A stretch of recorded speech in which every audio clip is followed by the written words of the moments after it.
मतदानाच्या दिवशी मतदान करायला आम्ही जिथे राहतो तिथून गावाला गेलो आणि गोंदिया जिल्ह्यातील जंगले बघा, जिथून आम्ही राहतो तिथून तर सगळ्यात जास्त जंगलच लागतं आम्हाला गावी जाईपर्यंत.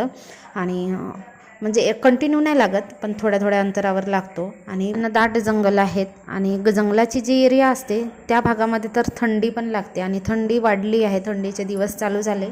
आणि इतके जंगल भयानक आहेत, पण आमची रोजची रस्ता आहे त्याच्यामुळे आम्हाला काही वाटत नाही. गाव कमी आणि जंगलच जास्त लागते आम्हाला गावी जायला. आणि जंगली प्राणी पण आहेत जंगलामध्ये, वेगवेगळ्या ठिकाणी वॉर्निंग दिलेले असतात. आणि आजकाल तर सगळीकडेच जंगली प्राणी आहेत, जंगल असो किंवा नसो, प्राण्यांची संख्या वाढली आहे. तेवढेच नासंडी पण भरपूर करतात. आणि इथे जंगलाच्या आजूबाजूला जी शेती असतात ना, तिथे तर पिकांची एवढी नासंडी करतात. माझ्या आईच्या गावीसुद्धा जंगली प्राण्यांचा वावर जास्त आहे. मतदान करणे आपले नैतिक कर्तव्य आहे, आपली जबाबदारी आहे, तर ती पार पाडली पाहिजे लोकशाही बळकट करण्यासाठी.